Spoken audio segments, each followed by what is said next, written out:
লেফুঙ্গায় প্রথমবার অ্যাপিকাল root cutting পদ্ধতিতে জৈব আলু চাষের সফল প্রদর্শন। ত্রিপুরা রাজ্যের কৃষি ও কৃষক কল্যাণ মন্ত্রী মাননীয় শ্রী রতনলাল নাথের দূরদর্শী নেতৃত্বে এবং Tripura state organic farming development agency TSOFD এর মিশন ডিরেক্টর শ্রী রাজীব দেববর্মার সক্রিয় উদ্যোগে আন্তর্জাতিক আলু গবেষণা সংস্থা লিমার সহযোগিতায় লেফুঙ্গা কৃষি মহকুমায় প্রথমবারের মতো জৈব আলু চাষে অ্যাপিকাল রুট কাটিং পদ্ধতির সফল প্রদর্শন অনুষ্ঠিত হয়। CIP director general doctor Simon হেকের দিক নির্দেশনায় আয়োজিত এই প্রদর্শনীটি লেফুঙ্গা কৃষি মহকুমার প্রগতিশীল কৃষক শ্রী বুধা দেববর্মান 0.5 হেক্টর জমিতে জৈব আলুর উন্নত জাত কুফরি উদয় চাষের মাধ্যমে সম্পন্ন হয়। টিএসওএফডি এর তত্ত্বাবধানে আয়োজিত এই কর্মসূচিতে উপস্থিত ছিলেন ব্লক অ্যাডভাইজার কমিটি বিএসসির চেয়ারম্যান শ্রী রানাবীর দেববর্মা। অনুষ্ঠানে জ্ঞান সহযোগী হিসেবে উপস্থিত ছিলেন state horticulture research station SHRS তার উপ উদ্যান পালন অধিকর্তা ডিডিএইচ ডক্টর রাজীব ঘোষ। তিনি অ্যাপিকাল রুট কাটিং পদ্ধতিতে জৈব আলু চাষের প্রযুক্তিগত সুবিধা উৎপাদন বৃদ্ধির সম্ভাবনা নিয়ে বিস্তারিত আলোকপাত করেন।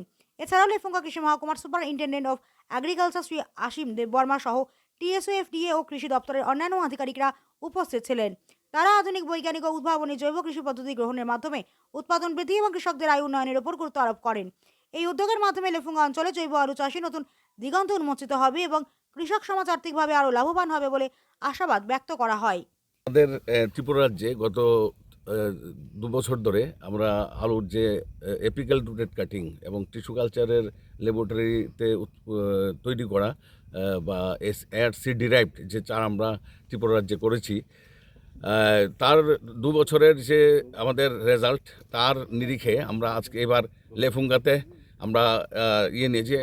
আমরা লেফুঙ্গার ডাইনমারা এলাকাতে আমরা নিয়েছি এবং লেফুঙ্গা কৃষি তত্ত্বাবধানের অন্তর্গত এই ডাইনমারাতে আমাদের যিনি কৃষক আছেন বুদ্ধদেব বর্মা এবং আমার সঙ্গে এইদিকে ভাইস চেয়ারম্যান লেফুঙ্গা ব্লক এবং এদিকে চেয়ারম্যান সাহেব সঙ্গে রয়েছেন এবং আমরা জনপ্রতিনিধি নিয়ে আমরা ত্রিপুরা রাজ্যের আলুর যেটা আমরা রাজ্য সরকারের যেটা পরিপ্রেক্ষিত পরিকল্পনা নেওয়া হয়েছে 2028-29 আলুর বীজ উৎপাদনের স্বয়ংবরতা এবং 29-30 খাবার আলুর স্বয়ংবরতা, তাদের লক্ষ্যে সমতল পাহাড় সব জায়গায় এডিসি সব জায়গাতে আমরা এই প্রকল্পটা হাতে নিয়েছি এবং আজকের দিন পর্যন্ত প্রায় 5,000 কৃষক এই আমাদের এই এআরসি আলু চাষে অন্তর্ভুক্ত হয়েছে এবং আমরা প্রথম 2023-এ 104 জন দিয়ে যাত্রা শুরু করি। তার পরবর্তী বছরে 400 জন, এই বছর আমরা 5,000 নিয়েছি। রাজ্যের মোট আলুর চাষি সংখ্যা 23,700। তো আমরা হিসাব করে দেখেছি যদি আরও 2 বছর 3 বছর যদি আমরা এইভাবে আমরা উৎপাদন পাই, যেখানে 3,000 থেকে আমরা গড়ে আমরা প্রায় 7-8 হাজার কেজি পেয়েছি এবং সর্বোচ্চ 10,000 কেজি আমরা।